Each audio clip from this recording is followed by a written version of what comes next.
A man's silence is not weakness. It's a warning no one listened to. Let us know in the comments section below if you've ever witnessed a moment where respect met its reckoning. Make sure you're subscribed so you won't miss how this story unfolds. Rick Delaney didn't hate veterans.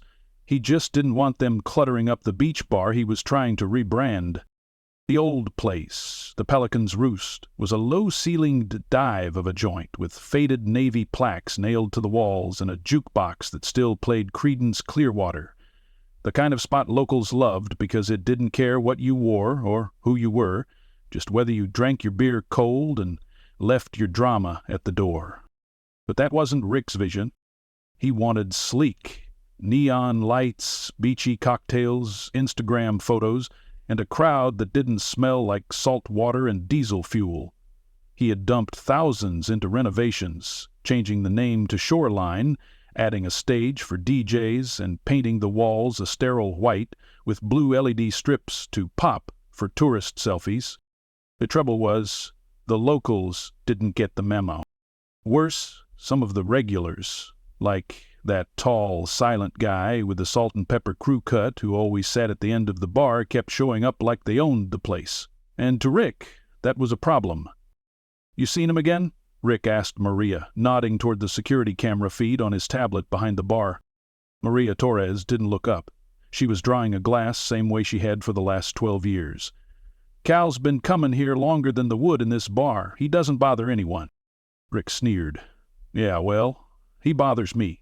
Old guy in camo pants just sitting there like some statue. Creeps people out. You think the spring breakers want to see a PTSD museum while they're ordering shots?" Maria froze for a moment, glass still in her hand. "That statue saved a dozen people in Benghazi. And before that, he dragged 3 SEALs out of a flaming Humvee in Iraq." Rick scoffed. "So he says." Maria finally met his gaze. "So they say." Rick shook his head and waved her off. "Whatever. Just make sure he doesn't hang around long today. I'm meeting a guy from Fort Myers who wants to invest in Shoreline. I need this place looking clean. As if years of service made someone dirty." Maria bit her tongue. She'd seen Rick throw out locals before. Old men, bikers, even the retired firefighter with the melted ear who couldn't hear half of what was said to him. But none of them had the quiet weight that Cal Riggins did. Cal never said much, never asked for a tab, always tipped in cash, sat in the same seat, the one closest to the wall, facing the entrance, never letting his back turn to the door. It wasn't just habit. It was training. He drank slowly, usually just 1 beer, maybe 2. Sometimes he nursed a club soda and read a crumpled copy of Stars and Stripe. His hands were calloused, thick, but moved with the kind of precise calm you'd expect from a surgeon or a sniper. That afternoon, Cal walked in at 2:07 p.m., same as he had every Friday for the past 5 years. He didn't speak. He just nodded at Maria, and she slid him a bottle of Yuengling before he even sat down. He took his usual seat. Rick watched him from the doorway to the back room, arms folded, irritation bubbling. The bar was mostly empty, a couple of college kids in the corner tapping on their phones, an older couple sipping frozen margaritas, and Cal, who sat still as a mountain, his drink untouched for the first few minutes. Rick walked out from behind the bar, feigning a casual stroll, but Maria knew better. She tried to intercept him, but he brushed past. Rick stood over Cal's shoulder. "Hey," he said. Cal looked up slowly. No fear, no confusion, just a simple, unreadable expression. "Can I help you?" Cal asked. Rick chuckled. "Actually, I was going to ask you that. Just wondering what you're doing here." Cal took a sip of his beer. "Same thing I always do." "Right," Rick said, his smile tightening. "Thing is, we're kind of moving in a new direction. Trying to freshen up the vibe, you know?" Cal didn't reply. He just raised an eyebrow. Rick pressed on. "Some of the newer customers, they're looking for a more upbeat atmosphere, not so heavy." Maria moved closer, towel clenched in her hand. Rick? It's all right, Maria, Cal said quietly, not taking his eyes off Rick.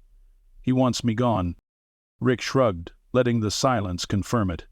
No hard feelings, old-timer, just not the look we're going for.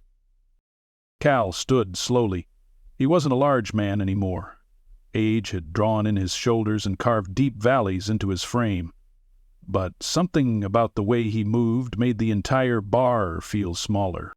He reached into his pocket and laid a crisp 20 on the bar. "Keep the change," he said to Maria, then turned to Rick. "You'll regret this." Rick laughed. "That a threat?" "No," Cal said, already walking toward the door. "Just a fact." He didn't look back. The door swung shut behind him. Maria rounded on Rick. "You idiot!" "What?" "I'm trying to clean the place up. You just kicked out a man with a trident on his neck and a bronze star in his back pocket." Rick snorted. "All talk." Maria leaned in close, her voice dropping. "You ever wonder why he never came in here with anyone?" Rick raised an eyebrow. "Because he doesn't need anyone, but if he calls, they'll come." Rick rolled his eyes. "Yeah, sure. What's he gonna do, call in an airstrike?" Maria gave him a long, level stare. Then she went back to drying glasses. At across town, in a quiet little bungalow shaded by a live oak, Cal Riggins sat on his porch, reached for his phone, and scrolled down to a number labeled Ranger 1. The call connected after 2 rings. A gravel voice answered. "Cal." "Hey, Ranger." A pause on the line. No need for greetings, not between them. They hadn't spoken in almost 8 months, and still the familiarity felt immediate, like slipping into an old pair of boots. "You need something?" Cal stared out at the pale horizon beyond his front porch. "Something dumb happened at a place called Shoreline Bar?" Another pause. "You all right?" "Isn't physical, just disrespect." Now the voice on the other end grew quiet, clipped. Cal did, sparingly. A Navy SEAL doesn't embellish. He didn't dramatize how Rick had leaned in with that smug expression, or how the other patrons chuckled when he walked out, unsure whether they were laughing at him or just distracted by their drinks. He simply relayed the facts. Rick Delaney, new bar owner, tossed him out like some nobody. On the other end, Ranger exhaled, a breath more like a growl. "You still in Gulfport?" he asked. "Same place." Ranger said, "Sit tight. I'll let the others know." "Don't need to." But the call had already ended. Cal sat there a long while after, his hand still resting on the armrest, the phone face down on the weathered wood of the porch. The breeze shifted and rustled the palm fronds overhead. Somewhere down the block, a lawnmower sputtered into life. Cal wasn't looking for revenge, but there were things a man couldn't let stand. He didn't know who Ranger would call. Didn't even know who was still alive or mobile or in the right headspace to come. But that wasn't the point. It was the fact that someone had crossed a line. At 3:15 p.m., Maria took her break early and stepped outside behind the bar. She pulled out her phone, heart still buzzing with unease. She opened Facebook, navigated to the local Gulfport Veterans Group page, and typed, "To anyone who knows Calvin Riggins, he was just kicked out of Shoreline Bar by the new owner. Disrespected publicly. I'm not saying what to do, but I thought you should know." She hit post, pocketed the phone, and lit a cigarette with hands that wouldn't quite stop shaking. The thing about men like Cal, she thought, was they never needed to announce themselves. But that didn't mean others wouldn't do it for them. At 3:27 p.m., the post had 112 reactions and 46 comments. By 3:43, someone uploaded an old photo of Cal in his dress blues, standing beside a much younger man with a silver oak leaf on his collar. At 4:02 p.m., someone asked if anyone knew where Rick Delaney lived. By 4:10, Maria deleted that comment before it escalated into something it shouldn't. At 4:35, the back parking lot of Shoreline started filling up with trucks, none of them shiny, most of them dented, aged, and painted in service drab or desert tan. The engines cut off, but no one got out. They were waiting. Rick didn't notice. He was too busy grinning and laughing with a new investor, a man in a button-down shirt and loafers who'd just flown in from Fort Myers. The music had been turned up. Island vibe, Rick called it. EDM beats, laced with ukulele chords and artificial steel drums. The investor laughed politely at Rick's jokes, but kept glancing round the place. "It's kind of quiet," he said. "Early crowd," Rick replied. "By sundown it fills up." The man nodded, unconvinced. Rick motioned to the glowing blue-lit bar. "Check out the LED setup. Cost me a fortune, but it makes the drinks pop on camera." Behind them, Maria walked silently to the counter and resumed wiping glasses. She didn't look at either man. At 4:48 p.m., the first man walked in. He was tall, with a thick mustache and a camo ball cap pulled low. He didn't speak, just took a stool at the bar and sat, arms folded. 3 minutes later, another came. Shorter, heavier, bald with a long scar across his jaw. Then 2 more. By 5:10 p.m., 7 of them were seated at the bar.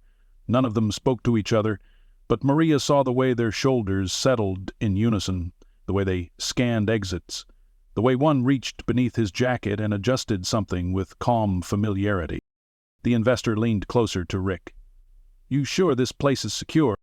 Rick squinted toward the bar. "They're just locals." Maria watched from the corner of her eye as Rick's mouth twitched in recognition. He finally walked over, his grin dialed up like a mask. "Hey, fellas, welcome to Shoreline." No one answered. Rick looked to Maria for support, but she was busy pouring a bourbon she hadn't been asked for. She slid it down the counter to the tall man in the cap. He nodded once. Rick laughed awkwardly. "Look, I get it. You're friends of Cal's, right? It was a misunderstanding, just a vibe thing." The man with the scar leaned forward slightly. His voice was quiet, firm. "You touch his drink?" Rick blinked. "What? You ever pour him a beer?" "No, Maria usually..." "Eric, you ever thank him for his service?" Rick's smile faded. "I mean, look, I support the troops, okay, but this place..." The tall man in the cap finally spoke. "You threw out a SEAL." "Ha! I didn't throw him out, I just suggested..."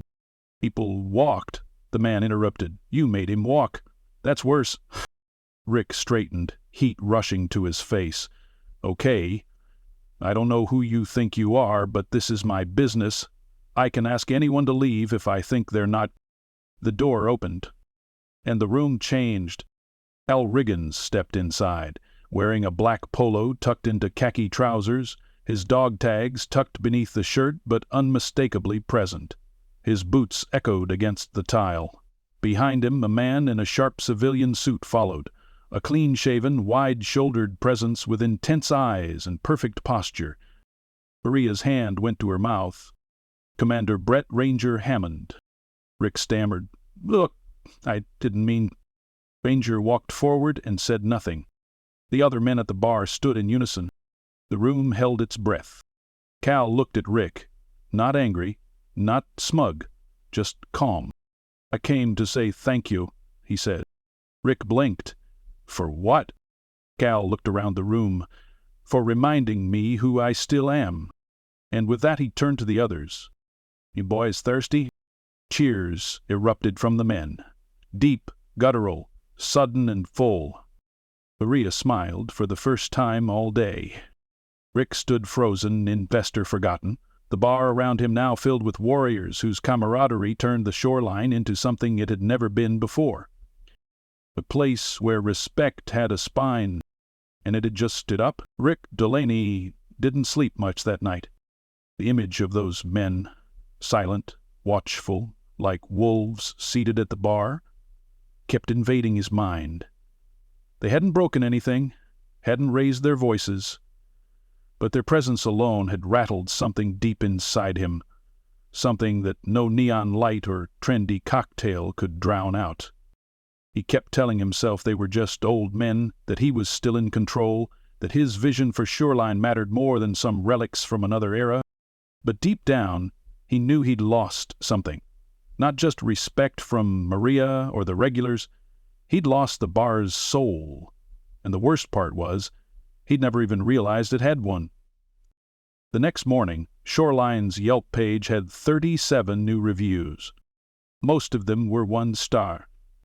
The top review read, "You don't throw out a seal, especially not Cal Riggins. Shameful. Won't be back." Others followed suit, attaching photos of Cal in uniform, stories of his bravery, and memories of the old Pelican's roost that Rick had tried to erase. The internet had moved fast. Veterans groups from Tampa to Pensacola picked up the story, resharing Maria's post and tagging the bar by name. Someone found a picture of Rick shaking hands with a tourist in front of the new Shoreline sign and added a bold red caption, "K-Now's Cocktails, Not Courage." By noon, the phone was ringing non-stop. Rick unplugged it. The investor from Fort Myers called too, but not to offer congratulations. He left a terse voicemail, "We're reconsidering." Rick slammed the phone onto the counter so hard Maria winced. She didn't say a word, she just kept working. He looked at her like she was part of the problem. "You proud of yourself?" Maria blinked. "Me? You knew who those guys were. You let them in." "I didn't have to let them in," she said softly. "They were already welcome." Rick bit back a curse. "You want a bar full of broken-down old war junkies? Fine. I'll hand it over to the nursing home. You can serve Metamucil martinis and tell stories about landmines." He stormed into the back office, muttering. Maria didn't follow. She was watching the parking lot. By 2:00 p.m., cars began pulling in again. Trucks mostly, some SUVs. They weren't locals this time. They came from towns Rick had never heard of. Some wore jackets with unit patches. Some wore plain black T-shirts and dog tags. Most came alone. And none of them came for drinks. They came for him. Rick heard the commotion from the back, a quiet growing buzz like a hive of hornets just beyond the wall. He peeked through the side window and saw the lot nearly full. No one was shouting. No one was breaking anything. They just stood there, hands in pockets or arms folded, watching the building like they were waiting for a signal. Maria came to the back. "You should come out," she said. Rick shook his head. "I'm not dealing with that circus." "It's not a circus," she said, calm and cool. "It's a reckoning." He glared at her. "You're enjoying this." Maria frowned. "No, Rick. I'm relieved. I've watched you push people out of this place for months. People who built this town. People who bled for it. And I stayed quiet. I shouldn't have." He grabbed a stack of coasters and threw them across the desk. "You don't understand. This bar was a business move, a rebrand. I'm trying to grow something." Maria didn't flinch. "Then maybe you should have started by growing a spine." The words hit harder than he'd expected. He pushed past her and out into the main room. The bar was half some again, this time with faces Rick didn't recognize, but they all shared the same look in their eyes. A cold steadiness. A calm patience that came from people who'd stared down far worse things than a bad Yelp review. And in the middle of 'em, like a stone in a river, sat Cal. Same seat, same quiet posture, his hands folded neatly on the bar. Rick approached, heart pounding in a way he hadn't felt since high school when his father caught him sneaking out of the house. Cal didn't turn around, just sipped his drink. Rick cleared his throat. "So, this is your little protest?" Cal looked at him finally. "It's not a protest." Rick gave a tight, forced smile. "Then what is it?" Cal's voice was steady, low. "It's a reminder." "A reminder of what?" Rick asked, trying to chuckle. Cal didn't blink. "That you don't own respect just because you bought a building." The room went still. Someone coughed softly. Chairs creaked. Cal turned back to his drink. Rick's pride itched in his chest like poison. "You're turning this into a mob scene. For what? Because I asked you to leave my bar?" Cal didn't even glance back this time. It was never your bar. Rick's fists clenched. "Oh, yeah? Whose is it, then?" Maria stepped out from behind the bar. "It belonged to the people who made it matter," she said, "not the ones who painted over the walls." Cal stood. He didn't raise his voice, didn't puff out his chest. He just placed his empty bottle on the counter and nodded once. To Maria, to the men beside him, to the memory of the place that once was. Then he turned and walked toward the door. The others followed. They didn't say a word to Rick, but the silence was louder than any chant or threat could ever be. Rick watched them go, mouth dry, unsure whether he wanted to scream or beg. Maria turned to the rest of the customers. "Anyone else need anything?" A few chuckles broke the tension. Someone raised a glass. Rick walked back to the office and sat down hard in his chair. He stayed there a long time. At 6:47 p.m. his phone buzzed. A message from the Fort Myers investor. "We officially pulling out. Brand is radioactive. Sorry." Another message came in a few minutes later, this time from a local supplier. "Canceling our contract. We stand with the SEALs." Rick stared at the screen, the word radioactive burning behind his eyes. Outside, the sun dipped low. And across town, Cal sat beside Jasmine Riggins, his granddaughter, on a bench overlooking the beach. She leaned against him. "So what now?" He didn't answer right away. Just let the waves speak for a while. Then he smiled, just faintly. "Now we build something better." The next morning the sign was gone. The glowing blue shoreline letters that once glared above the bar had been quietly removed during the night. No press release, no announcement, just an empty frame where arrogance once hung. In its place, a handmade wooden placard now rested in the window. "The Rused. Veterans welcome." Maria found it when she arrived to open for the day, and for the first time in months she smiled before turning the key. Inside, the changes were subtle but immediate. The sterile LED lights had been dimmed, replaced with warm amber bulbs. The electronic playlist had been shut off. The jukebox, long covered with a tarp and labeled out of order, had been cleaned, polished, and powered on.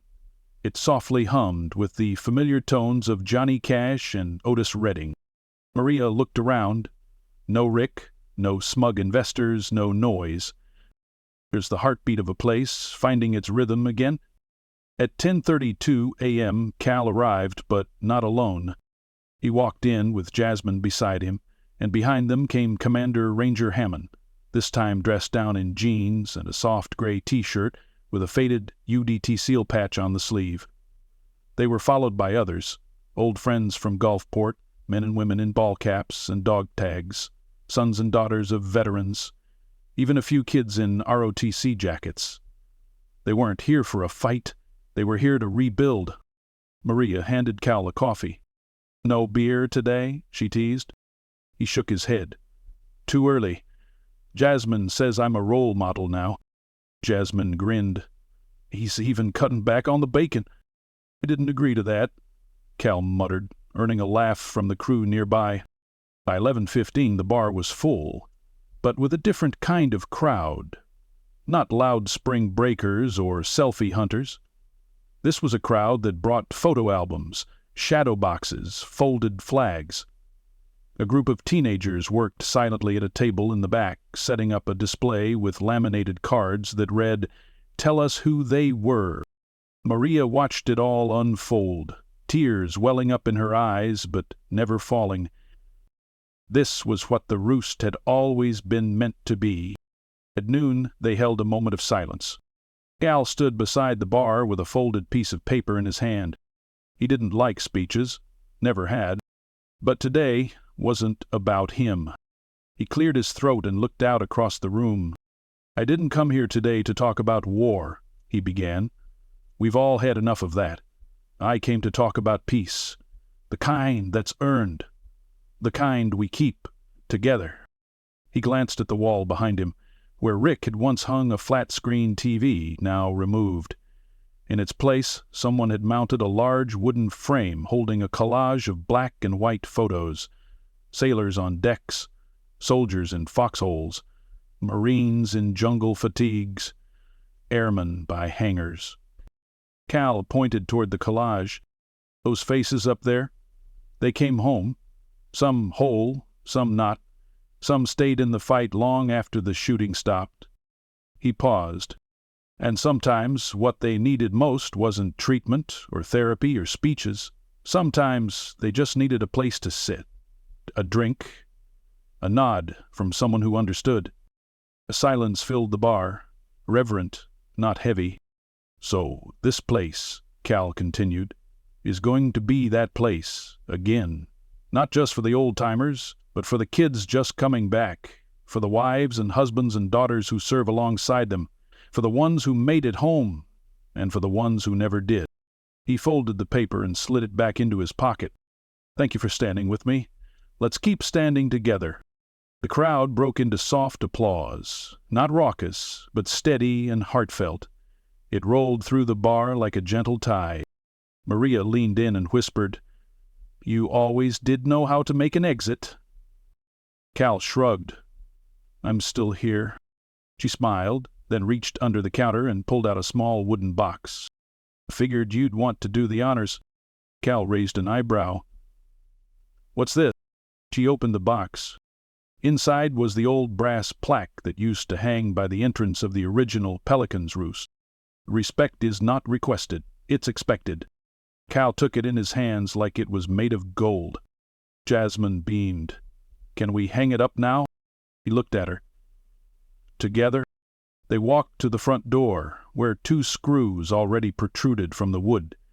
Cal held the plaque steady while Jasmine twisted in the fasteners. When they were done, they stepped back. It looked like it had never left. Outside, the afternoon sun poured across the street as more people arrived.